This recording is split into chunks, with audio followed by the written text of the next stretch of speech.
nawandikidde electoral commission gamba Kalabesi ekintu kyakola ali mu kukola campaign zakola za 2021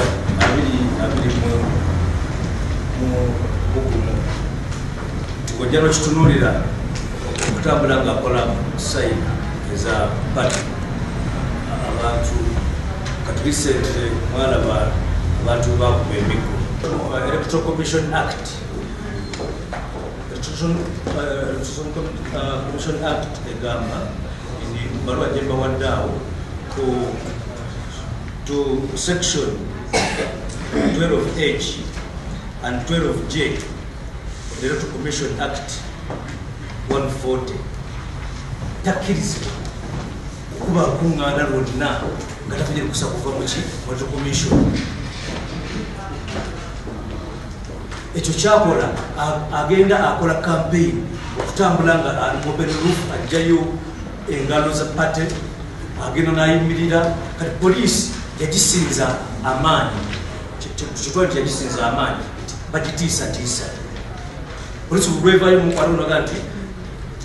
emmalako eddembe ly'obuntu which is not true kyetuvudde tuvaayo nti because tugenda mutwala mu kooti poliisi asobole okufuna amaanyi agamuyimiriza bamutya abakyalenjinga nokulowesanga nti abantu tekiriiko wa movement ekiriiko wefudisi kiriko wa DP wa UPC abantu olda bafunye obuzibu bwebumu abantu babbibwa ebintu byabwe abantu bakosebwa olaba abantu bakuwa emiggo naye nga obuzibu buvudde kwana Kiza Besi. So we are tugenda bora mu court nga FDC ekano Kiza Besi. Nze ndi maini ekintu kino nfokasinze Kampala nti abantu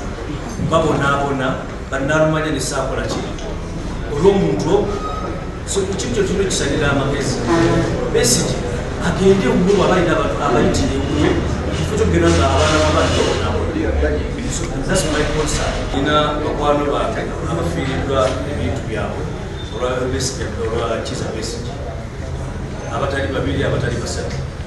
so ngate abamu ba bibiina byabwe abalala si ba bibiina so kati nga mu matema ndali mufaine bannaboli kugenda kugula ne mulaba abantu ababonabona ne muddeeno bogera kugundi Kiza Besi sebo njagala nku